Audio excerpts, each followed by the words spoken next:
gazeteyi yakarak camı indirin.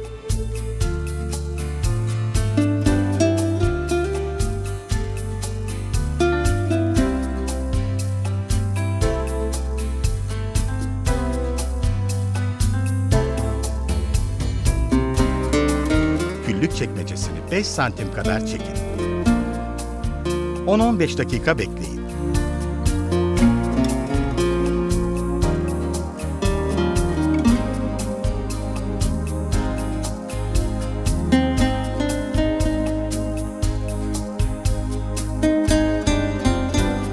Odunlar tutuşunca küllük çekmecesini iterek kapatın.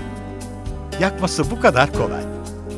Şimdi ister camı kaldırın ve şömineyi en keyifli haline getirin, alevleri seyredin, çıtırtısını dinleyin, ızgara yapın.